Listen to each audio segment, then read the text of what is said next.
میرا نام ہے خرم الہی اور آپ سن رہے ہیں ریڈیو پاکستان کی پوڈ کاسٹ، اور ہم نے علامہ محمد اقبال کے فلسفے، شاعری اور زندگی کو اس پوڈ کاسٹ سیریز میں کور کرنے کا ایک تہیہ کر رکھا ہے۔ مگر اس حوالے سے آج کی محفل بہت ہی سنجیدہ بھی ہے اور تھوڑی سی منفرد بھی۔ کسی بھی بڑے آدمی کی تنہائی کو جاننا بہت عام بات ہوتی ہے۔ ہم لکی ہیں کہ علامہ محمد اقبال کی تنہائی کی باتیں ہمارے پاس پریزروڈ ہیں۔ کسی بھی بچے کے لیے بڑی انٹرسٹنگ بات ہوتی ہے کہ اس کے ابا، اس کے دادا اکیلے میں کیا لکھتے ہیں اپنی ڈائری میں، اور اگر وہ ڈائری ہاتھ لگ جائے تو سمجھ جائیں کہ ان کی نفسیات کو میں نے جان لیا، کیونکہ اس وقت وہ اپنا کیتھارسس کر رہے ہوتے ہیں، وہ اپنی خیالات کو قلم کی زبانی کاغذ پر لکھ رہے ہوتے ہیں کہ آئندہ آنے والی نسل میں کوئی پڑھ لے۔ اور ہمارے ابا جو عموماً یا کبھی کبھی دکھنے میں سخت دکھ رہے ہوتے ہیں، لیکن ان کی تنہائی میں یا ان کی ڈائری میں بڑی رومانوی رائٹنگز بھی ملتی ہیں یا راز ملتے ہیں کہ انہوں نے اس دن مجھے معاف کر دیا یا انہوں نے مجھ پہ اس دن سختی نہیں کی۔ یعنی کہ اگر ہم کسی کی ڈائری پڑھیں تو ہمیں ان کی نفسیات کے بارے میں بہت پتہ چلتا ہے۔ اس کے علاوہ اگر ہم کسی کی ڈائری پڑھیں تو ہمیں یہ بھی پتہ چلتا ہے وہ کس سے متاثر تھے یا وہ ان دنوں میں کیا پڑھ رہے تھے۔ علامہ محمد اقبال کی ڈائری ہمارے پاس موجود ہے آج۔ اس کا نام ہے اسٹرے ریفلیکشنز۔ ویسے تو اس کا نام اسٹرے تھاٹس تھا، پر علامہ محمد اقبال نے خود ہی سوچ کے اس کا نام اسٹرے ریفلیکشنز کر لیا۔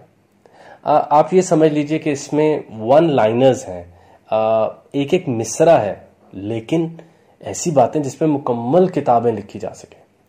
ایک اور اہم بات جو اس ڈائری سے ہمیں دکھنے میں ملتی ہے وہ یہ ہے کہ علامہ محمد اقبال کن لوگوں کو پڑھتے تھے، کن سے متاثر ہوتے تھے، وہ کون سے شاعری کے کام ہیں جنہوں نے ان کو متاثر کیا، وہ کون سے فلسفے کے کلام ہیں جن سے علامہ محمد اقبال متاثر ہوئے۔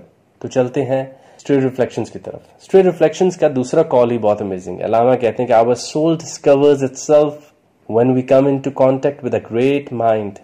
It is not until I had realized the infinitude of Goethe's imagination that I discovered the narrow breadth of my own. علامہ کہتے ہیں کوئی بھی روح اپنے آپ کو مکمل نہیں جان سکتی جب تک وہ کسی بڑے ذہن سے نہ ٹکرائے۔ مجھے اپنے ذہن میں تخیل کے حوالے سے یہ پتہ چلا کہ میرا تخیل ابھی اتنا بلند نہیں ہے جب میں نے گوئٹے کو پڑھا۔ اس کا تیسرا کال بھی بہت انٹرسٹنگ ہے، اس میں میں تھوڑی تفصیل سے بات کرتا ہوں، اور جہاں سے یہ بات بھی کھل کے سامنے آئے گی کہ علامہ محمد اقبال، جن کو ہم نے صرف چند نظموں میں قید کر رکھا ہے، محیط کر رکھا ہے، وہ کتنے زیادہ فلسفیوں کو پڑھتے تھے، وہ کتنی متفرق مضامین کو پڑھتے تھے۔ علامہ محمد اقبال تیسرے کال میں اسٹرے ریفلیکشن میں کہتے ہیں کہ human intellect is nature's attempt at self criticism. انسانی عقل جو ہے یہ جیسے کائنات نے سیلف کرٹیسزم کے لیے پیدا کیا۔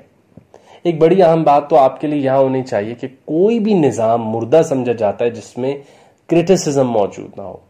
اگر ہم یہ بات ہیگل کی روح سے دیکھیں تب بھی ہمارے سامنے واضح ہوتی ہے کہ ہر تھیسس کا اینٹی تھیسس ہوتا ہے اور پھر وہ سنتھسس بن جاتا ہے۔ تو یہ کائنات بھی گونگی بہری رہ جاتی اگر اس میں انسانوں کی آواز نہ ہوتی۔ اچھا، کبھی کبھی یہ خیال بھی آتا ہے، مجھے ایک آرٹیکل لکھنے کا موقع ملا کہ شاید ہم نے کائنات کے ساتھ وہی کیا جو آرٹیفیشل انٹیلیجنس ہمارے ساتھ کرنے والی ہے۔ جیسے آرٹیفیشل انٹیلیجنس جس کے موجود ہم ہیں، جس کو بنانے والے ہم ہیں، اور آج ہمارے ہی تحقیق کرنے والے آرٹیفیشل انٹیلیجنس کے آگے بڑھنے سے ڈرتے ہیں۔ اور کچھ خیال اگر آپ دیکھیں تو ہمارا بھی ایسا ہی ہوتا جا رہا ہے کہ جیسے ہم نے نیچر کی باتیں ماننا چھوڑ دیں یا ڈیوائن باتیں ماننا چھوڑ دیں، ایسے ہی ہمارے اندر بھی یہ خوف پیدا ہو رہا ہے کہ آرٹیفیشل انٹیلیجنس ہماری باتیں ماننا جلد چھوڑ دے گی۔ خیر، آگے چلتے ہیں۔ علامہ محمد اقبال بہت عام سوال کہتے ہیں، do you believe in the existence of God? تو کہتے ہیں یہاں دو بہت عام سوال میں پوچھنا چاہتا ہوں۔ پہلا یہ کہ ایگزسٹنس کیا ہوتی ہے، دوسرا یہ کہ خدا کیا ہوتا ہے۔ کال نمبر 11 میں علامہ نے ہیگل کی تعریف کی ہے۔ علامہ کہتے ہیں کہ ہیگل سسٹم آف فلسفی is an epic poem in pros.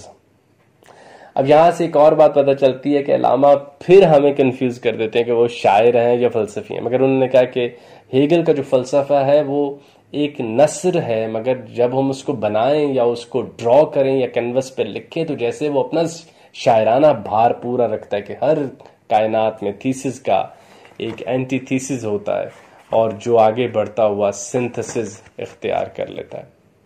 اس کے بعد علامہ ایک اور جگہ پہ پھر ہمیں ایک بڑی انٹرسٹنگ بات بتاتے ہیں۔ علامہ کہتے ہیں کہ the ideal of imagination is beauty, not the truth.